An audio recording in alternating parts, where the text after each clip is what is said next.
Hello students, today we are talking about value education content. अब value education जो पिछले lecture में value education के बारे में जितने भी बेसिक गाइडलाइन थी वो आपको बता दी गई हैं. अब नेक्स्ट चैप्टर में अब आपको बताया जाएगा कंटेंट क्या है. वैल्यू एजुकेशन पता है कि वैल्यू एजुकेशन कहते किसे हैं. वैल्यू एजुकेशन की इम्पोर्टेंस है क्या. The content of value education should be comprised of such things that should be helpful in understanding the self goals, desire, reason of happiness, human beings by the natural way. जितना भी value education का content है वो हमें यह सिखाता है कि वास्तव में जो चीज़ें हैं जो हमारी सहायता करती हैं हमें अपने आप को समझने में, हमारे लक्ष्य को समझने में, हमारी इच्छाओं को समझने में, मानव जाति के लिए वो जो नेचुरल वे से आती हैं उससे हमें नेचुरल वे की खुशी मिलती है. उसके लिए हमें कोई भी रॉन्ग वे पे जाना नहीं पड़ता है.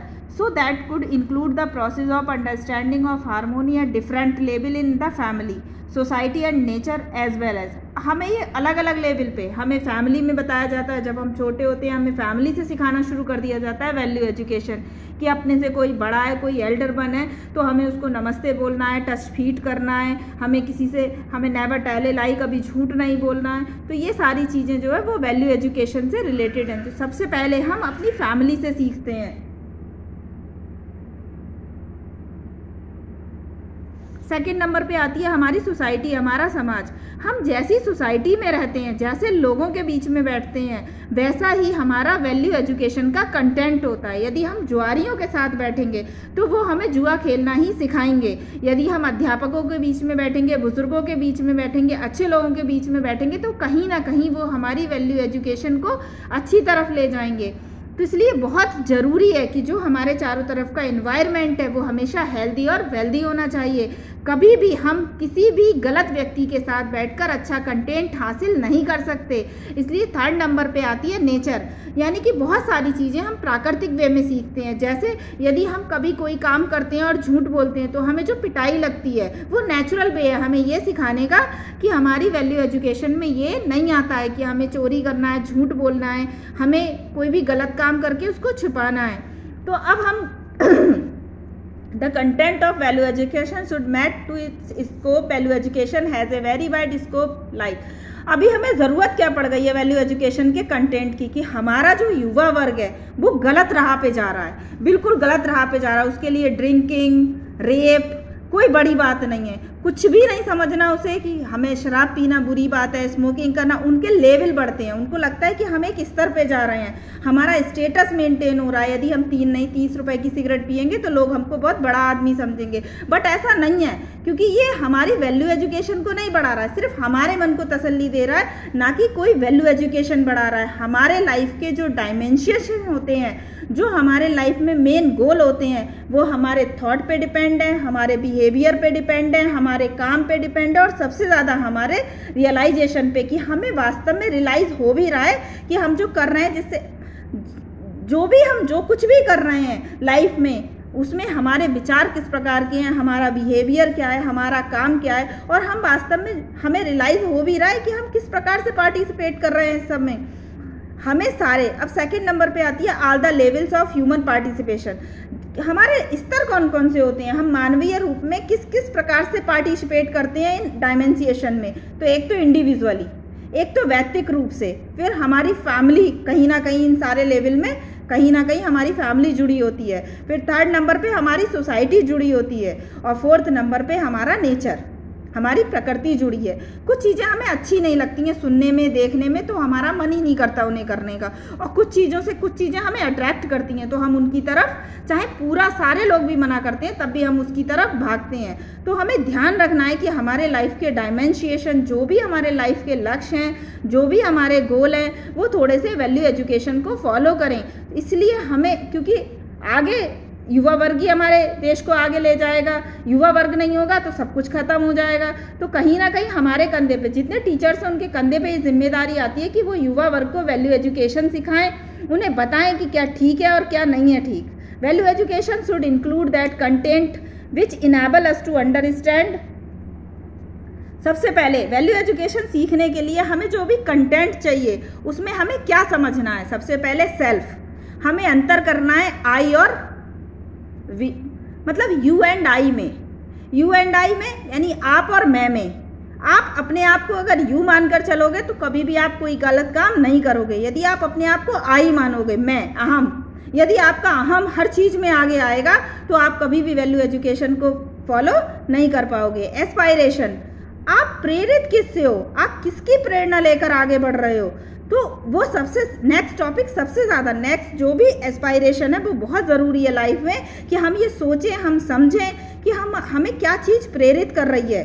थर्ड नंबर पे हैप्पीनेस, सबसे मेन पॉइंट है लाइफ का हैप्पीनेस, खुश होना। लेकिन खुश होने के लिए हमें 10 लोगों को दुखी करने की ज़रूरत नहीं है। हम खुश तब भी हो सकते हैं जब हमें ज़रूरी नहीं है कि हम गए, हमने मान लो हमारे फ्रेंड्स हैं, उनने इकट्ठा करा, हमसे कहा कि चलो यार चलते हैं आज पार्टी करते हैं, वहाँ हम गए, हमें थोड़ी देर की खुशी मिली, अब आए और आने के बाद हमें 4 लोगों ने डांटा और 10 घंटे हमें दुख हुआ, यार हमने क्या करा। तो हमें हैप्पीनेस को थोड़ा कंट्रोल करके चलना है कि हमें ठीक है, हम खुश होना है, हम एक लेवल पे हैं, हमारे दोस्त हैं, पर हमें समझना चाहिए कि क्या ठीक है और क्या नहीं है। गोल ऑफ ह्यूमन लाइफ, कि जिस मनुष्य का कोई गोल नहीं है वो लाइफ में पशु समान होता है।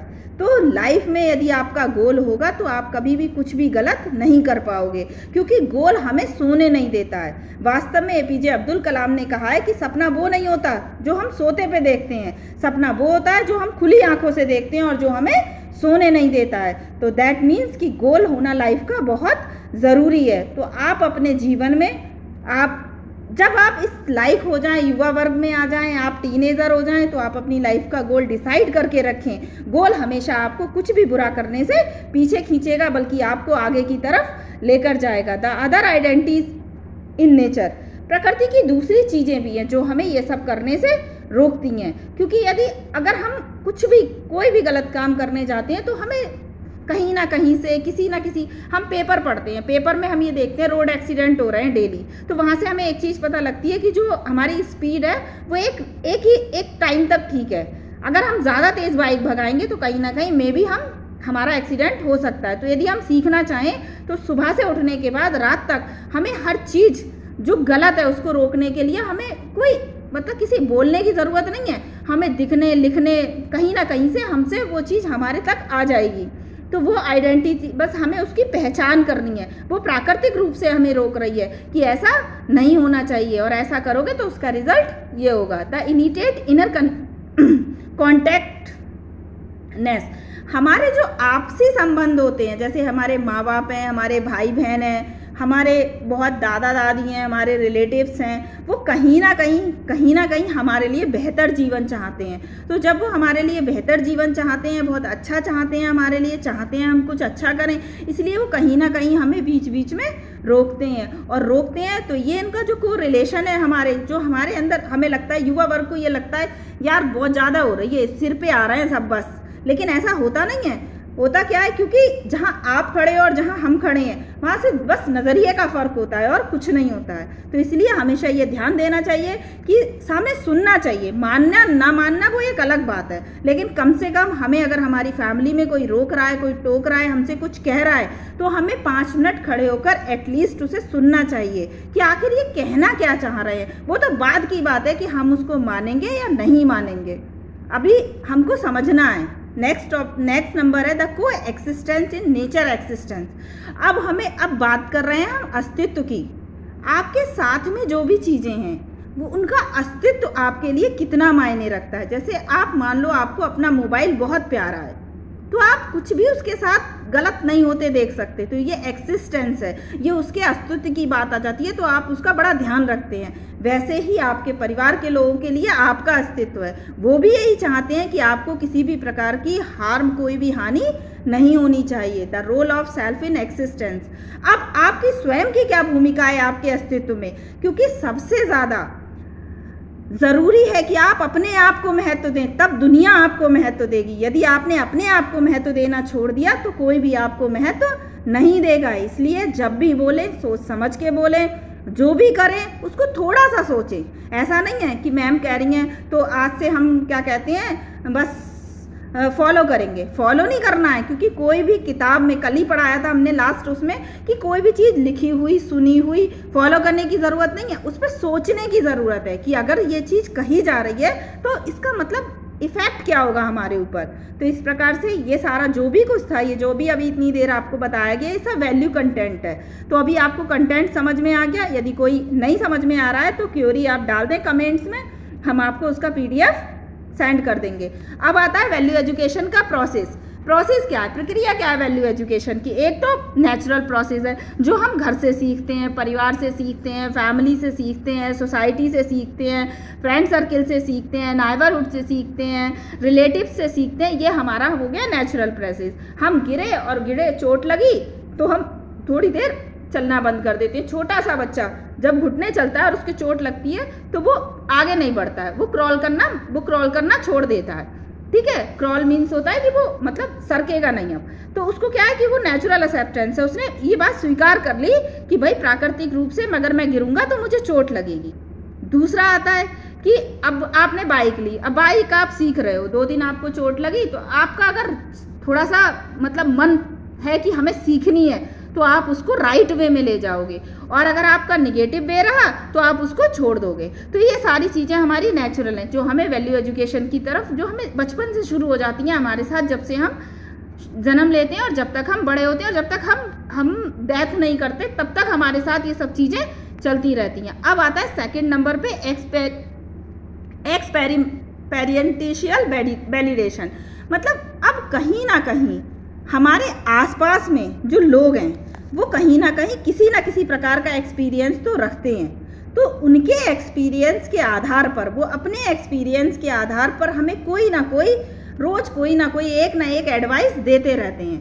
ठीक, तो वो एडवाइस उनके एक्सपीरियंस के आधार पर है, ना कि उन्होंने लिखी है या उन्होंने उसको जन्म दिया है। तो ये सब चीज़ें हमें कभी नहीं सोचनी चाहिए कि सामने वाला तो बस भाषण दे रहा है, इसके पास और कोई काम नहीं है। नहीं, वो उसका एक्सपीरियंस बोलता है। यदि हम आपको पढ़ा रहे हैं और हमें कोई मतलब आपने हमसे कुछ पूछा और हमने उसका आपको जवाब दिया, तो ये मेरा एक्सपीरियंस है कि मैं आप जैसे बहुत सारे बच्चों को डील किया और मुझे पता है बच्चा क्या पूछ सकता है और उसका क्या जवाब देना है। तो 2 ही तरीके हैं, एक तो नेचुरल एक्सेप्टेंस और दूसरा experimental validation. Find the truth behind the proposal.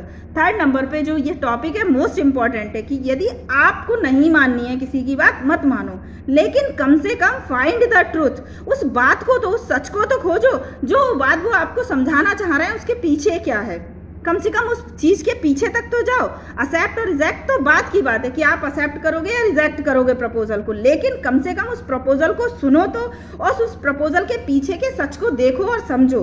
क्योंकि ज़रूरी नहीं है जो आप समझ रहे हो वो ठीक हो, और ज़रूरी नहीं है जो आप नहीं समझ रहे हो वो ठीक हो। तो इसलिए एक्सेप्टेंस और रिजेक्शन तो बात की बात है कि आप प्रपोजल को as a value, as a मूल्य के रूप में, एज ए गुण के रूप में आप एक्सेप्ट करोगे या नहीं करोगे। लेकिन ये चीज़ है कि आप उसके, मान लो एक सिगरेट की डिब्बी खरीदते हैं हम, तो उस पर लिखा होता है कि smoking is harmful to our health, कि बहुत ज़्यादा हमारे शरीर को डेंजरस है।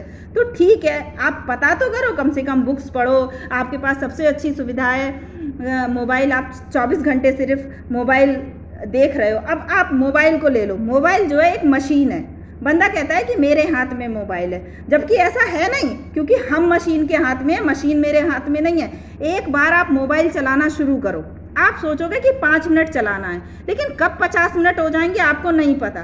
तो बताओ, आपके हाथ में मोबाइल है या मोबाइल के हाथ में आप हो? तो आजकल हम लोग मशीन के हाथ में हैं, तो हमारा माइंड जो है वो बाइंड अप हो गया है मशीन के साथ। तो हमें सोचना है, हमें अगर हमसे रोका जा रहा है, टोका जा रहा है, कहा जा रहा है कि भाई ज़्यादा देर मत चलाओ मोबाइल, तो उस ट्रुथ को जानो, उसको सोचो कि क्यों रोका जा रहा है, ऐसी क्या कारण है। अभी आप इतने बड़े हो चुके हो, क्योंकि सेकेंड ईयर में हो, 3rd सेमेस्टर में हो, आपको पता है क्या ठीक है क्या नहीं है। तो अभी आपको जो भी एक्सेप्टेंस है या रिजेक्शन करना है उसके बारे में थोड़ा सा सोचो। The process of value education should be created and designed in a such a way that focused on the self exploration। अब एक नया वर्ड आया, सेल्फ एक्सप्लोरेशन। आखिर ये क्या भला है सेल्फ एक्सप्लोरेशन? हमने कभी सुना ही नहीं, पहली बार हम इस वर्ड को सुनना है, सेल्फ एक्सप्लोरेशन। सेल्फ एक्सप्लोरेशन का मतलब है स्वयं की जागरूकता। हमें जिंदा रहना है हमें जिंदा रहना, हमें ये नहीं कि हम लग रहे हैं बस हमारी आंखें खुली हैं, खा रहे हैं, पी रहे हैं, सारे नेचुरल प्रोसेस कर रहे हैं, बट हम जिंदा हैं ही नहीं। समझ रहे हो कहना क्या चाह रहे हैं हम? हम सेल्फ एक्सप्लोरेशन, हमें स्वयं की जागरूकता होनी चाहिए, हम स्वयं जागरूक होने चाहिए। ये नहीं कि किसी ने कहा कि ये नहीं, आप बाएं मुड़ो और वहाँ पहुँच जाओगे। पढ़े लिखे हो, स्वयं जागरूक बनो, स्वयं की अवेयरनेस का ध्यान रखो कि तुम्हें जिस वे पे कोई भी वैल्यू एजुकेशन की प्रक्रिया है, यदि उसका क्रिएशन किया गया है या उसकी डिज़ाइन की गई है या वो किसी भी टॉपिक पे फोकस है, तो कम से कम उसका आत्मनिरीक्षण तो करो, उसको जानो तो सही कि वो है क्या। It should include 2 main things, इसमें 2 चीज़ें इंक्लूड होनी चाहिए। एक तो वेरिफिकेशन, सबसे पहले वेरिफिकेशन करो, उसको जानो, उसको ढूंढो, उसके बारे में खोजो at the level of natural acceptance. और प्राकृतिक रूप से किसी चीज़ को स्वीकार करो, मार के या ज़बरदस्ती नहीं करो, क्योंकि किसी से भी कोई भी जिस एज पे आप हो उस एज पे ज़बरदस्ती कुछ नहीं किया जा सकता। क्योंकि एक राइटर है स्टैनले हॉल जो कहा करते हैं, जिन्होंने कहा, उनका ये लाइन बहुत फेमस हुई थी कि किशोरावस्था बड़े ही तनाव और संघर्ष की अवस्था होती है, तो किशोर को यानी कि यूथ को यानी कि आपको कोई नहीं समझा सकता। तो वेरिफिकेशन है कि आप जो भी चीज़ आपको बताई जा रही है, आप बस स्वयं जागरूक रहो। सपना कॉल कर रही है, इसका नंबर भी करना, क्या कह रही है। तो स्वयं जागरूक रहो, वास्तव में जानो कि आखिर में मतलब है क्या। हम जो भी हमसे कहा जा रहा है, जो भी बात हो रही है, वो आखिर हम